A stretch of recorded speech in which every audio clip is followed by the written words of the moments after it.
Let me introduce you to easily one of my favorite analogies in business, and that's the analogy of the casino.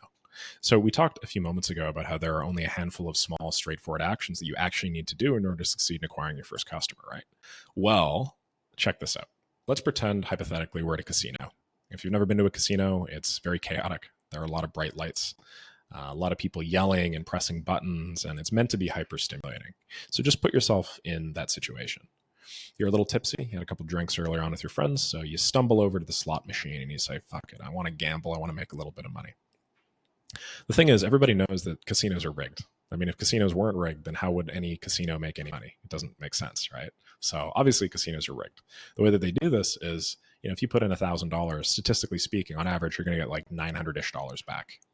There are going to be some exceptions where sometimes you'll put that in and then you'll win $10,000. You'll be like, oh my God. But if you just keep on reinvesting and playing that game for long enough, you will eventually go down to somewhere around 90% or so. Now, you're obviously not dumb. You're smart, and you signed up to maker school. So you know this sort of stuff too. But you decide that you're going to give it a shot anyways because you want to have a little fun, and why not? You look over at the slot machine that you just walked up to, and you notice that there's this little lever on the side, the one that you like pull in order to make the slot machine go. You just notice that it's a little bit off. Right? It's not like 100%, doesn't look like all the other ones, kind of like it's off to the side or something like that, a little bit janky. But you don't really think too much of it. You're like, all right, whatever, this is as good of a slot machine as any others. So what you do is you put in a few cents and then you give it a pull. And what happens is you pull it and then you win $1. Fantastic. But, it's just $1. You might have put in 10 cents, maybe you made $1. It's 90 cents, but what the hell are you going to do with 90 cents, right? It's not enough to change your future, nor is it enough to make you want to be able to cash out your whole life. So what do you do next? You put in a couple more cents and then you try again. Once more, the screen will light up and say, congratulations, you won $1. Now that you've won $1 twice in a row, you're starting to think, something's a little bit odd here. But maybe this is still just a game of chance. Maybe I've just won $1 twice in a row. Let me try it one more time.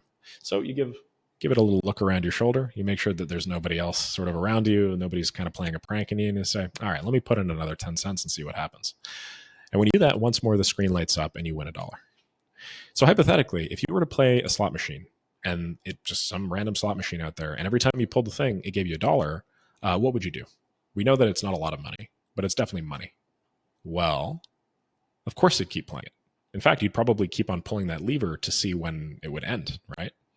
If you were an enterprising individual, what you would do is you'd start playing, and then you'd continue playing, and then you'd start realizing, holy shit, I need to find a way to pull this lever as many times as I humanly can per hour. If I could pull this lever 50 times per hour, I'd make $50. If I pull this lever 5,000 times an hour, I'd make $5,000 an hour, right? So, as long as the owners of the casino wouldn't stop you, you would start building systems around the ability to pull that lever really fast, right? Hypothetically, you might like have some guy clock in with you if you need to go to the bathroom, right? Every minute that you're not pulling a lever, you're wasting money, so you have to pull that lever as much as possible. It's an infinite money machine. You'd be silly not to take advantage of it. The reason why I bring up this metaphor is because this is exactly how I think about business now. The market, aka the people that you talk to, the business models that you can pick from, all of that is a casino. It's chaotic and it's very stimulating, and there's so much noise and it's always being thrown at you. And the odds are usually stacked against you. Usually, if you put in $100, you make $90. That's just how it works. But every now and then, what you'll do is, as you're walking around the casino that is the market, you'll see a machine and the lever will just be a little bit ajar. And like, it's kind of weird. And basically what you'll do is you'll stumble upon this machine that just gives you more money than you put into it. It's not a lot of money, usually. It's not like you put in $1 and you make $100 million. Like it's some Wall Street bet that we're making. It's not some crazy investment, but it's enough money. And if you just keep pulling that lever, you will grow. If you pull it for long enough and you pull it fast enough, you'll grow a lot. This is how every successful business in the modern world basically works. That's not like some financial derivative investment company or something.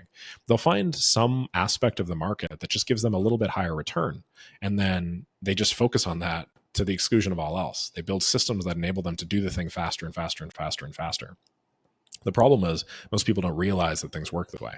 They believe you need to be incredibly smart, that you need to strike it big in order to succeed, or that your business needs to be the best at what it does, or that sort of thing. But the truth is you don't actually need to do any of that stuff. You just need to find and pull a lever a lot. And once you found it, your task no longer becomes, like shiny object syndrome. What's all these different ways I can make money and grow the business, and maybe I need to hire all these people, maybe I need to do this. Your task isn't actually that. Your task is just, what is the next thing that I could do to allow me to pull that lever more and faster? And the second that you've narrowed all that stuff down and just clarified like your function, you'll be a lot better off in business. This is exactly how I'm going to help you acquire your very first customer. If I were to make this explicit, what I've done is I found a bunch of levers that you could pull that just make you a little bit of money. They're not really pretty. They're not very glamorous. A lot of people look down on some of the methods that I'm about to show you, but they work quite well. They worked for me. They worked for hundreds of other people. When I started my own automation business, after I found these, all I did was just pull them a little bit faster than most other people. And that amassed me a fair amount of success. And as you grow yours, we're going to do the exact same thing. So I hope that's clear, but levers really don't have to be that difficult. And the way that I see business nowadays is mostly as a casino.